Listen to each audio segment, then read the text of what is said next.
Sastra channel நேயர்களுக்கு நமஸ்காரம். அனுதினம் ஆனந்தம் நிகழ்ச்சியில் உங்கள் அனைவரையும் சந்திப்பதில் மிக்க மகிழ்ச்சி.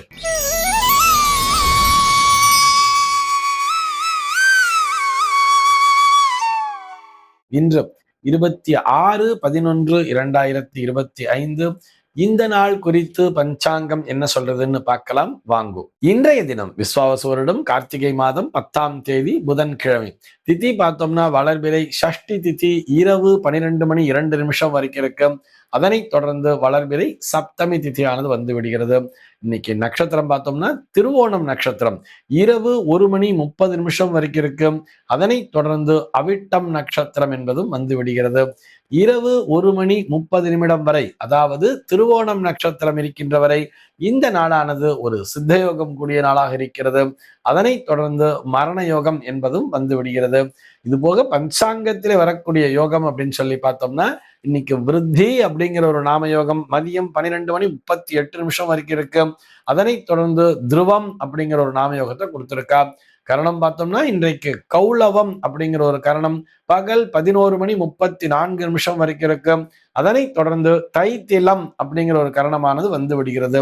இந்த நாளானது ஒரு மேல் நோக்கு நாளாக அமைந்திருக்கிறது.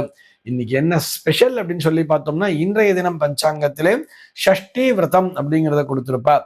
அதாவது இந்த நாளானது சுப்பிரமணிய சஷ்டி விரதம்ங்கிற பெயரிலும் தப்பகா சஷ்டி அப்படிங்கிற பெயரிலும் அழைக்கப்படுகிறது. இது போக இன்றைய தினம் பஞ்சாங்கத்திலே ஸ்ரவண விரதம் அப்படிங்கிறதையும் கொடுத்திருப்பார்.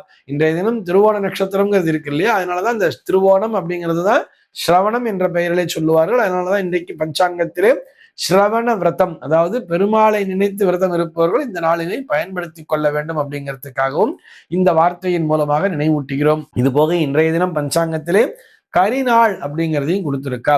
கரிநாள்னு சொன்னா சூரியனுடைய தீட்சிண்யம் அதிகமாக இருக்கக்கூடிய நாள்.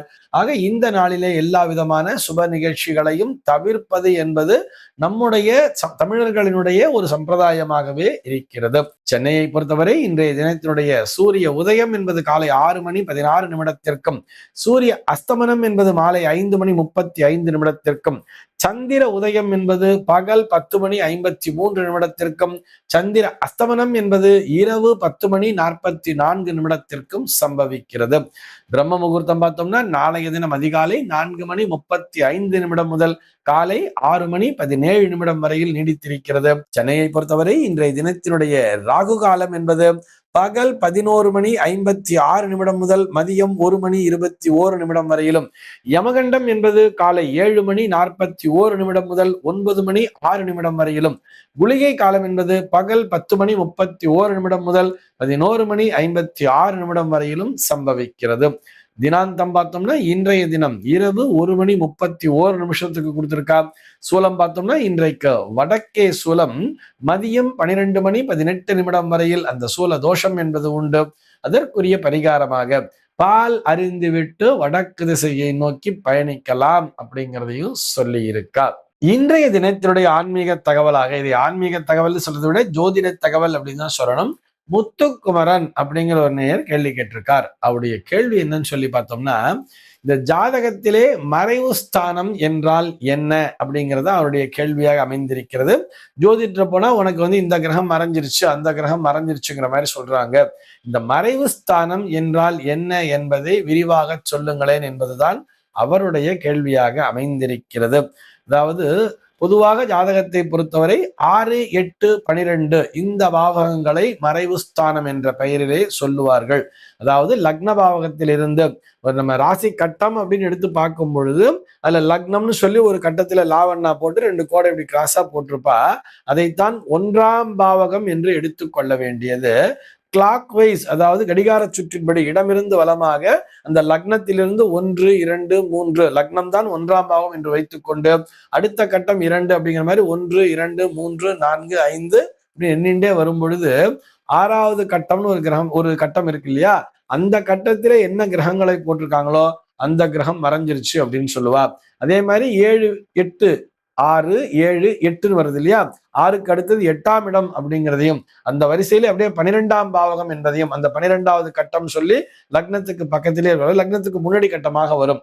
இப்படி இந்த 6, 8, 12 ஆகிய இந்த 3 பாவகங்களை, அந்த 3 கட்டங்களைத்தான் மறைவு ஸ்தானம் என்ற பெயரிலும், அந்த கட்டங்களிலே இருக்கக்கூடிய கிரகங்களைத்தான் இந்த கிரகங்கள்லாம் மறைஞ்சிடுச்சு அப்படிங்கிற மாதிரியும் ஜோதிடர்கள் சொல்லிக் கொண்டிருக்கிறார்கள்.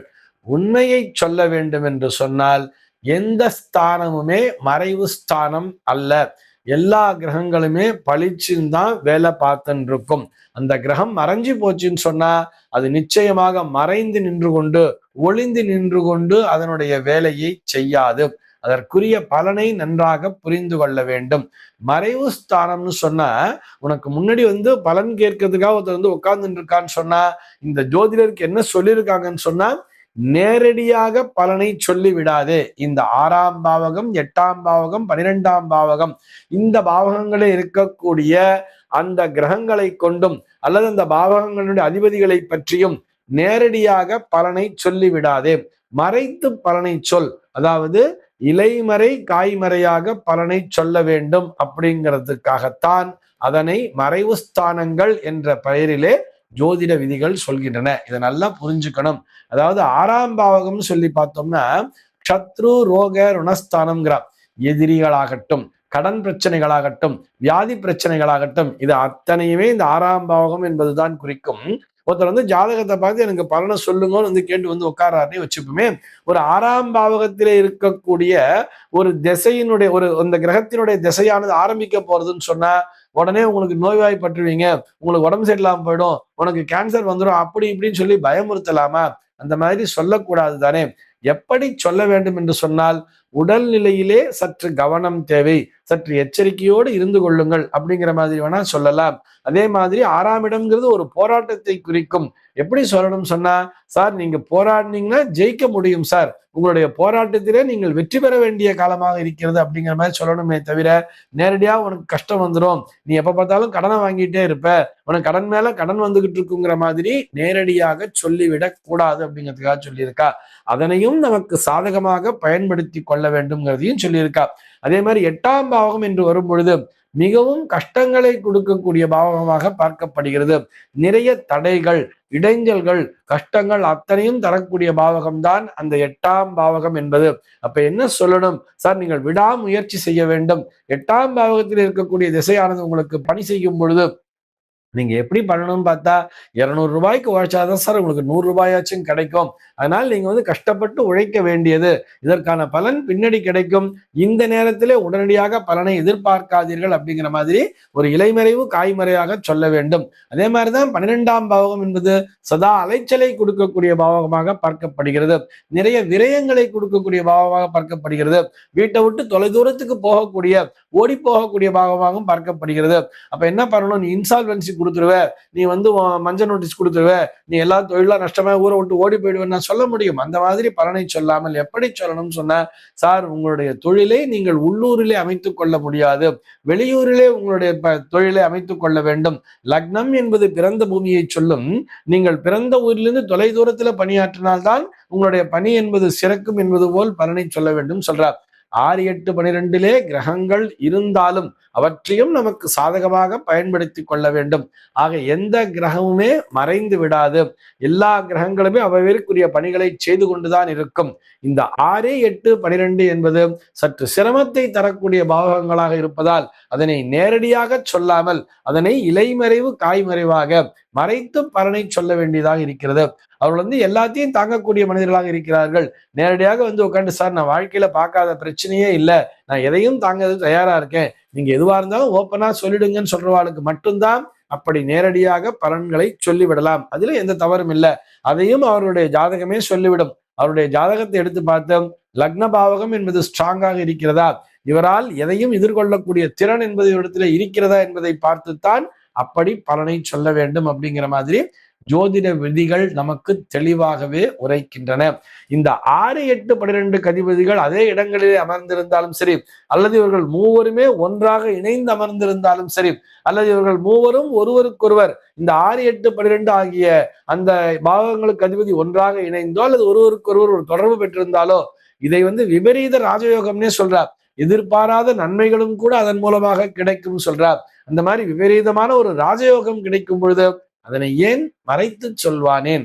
ஆக மறைவு ஸ்தானங்கள் என்பது எதுவுமே இல்லை என்பதற்காக விளக்குகிறோம். இந்த தகவலோடு இன்றைய தினம் உங்களிடமிருந்து நான் விடைபெற்றுக் கொள்கிறேன். மீண்டும் உங்கள் அனைவரையும் நாளைய தினம் ஒரு புதிய தகவலோடு சந்திக்கிறேன். அன்பர்கள் அனைவருக்கும் அனுதினமும் ஆனந்தமாய் அமைய பிரார்த்திக்கிறேன்.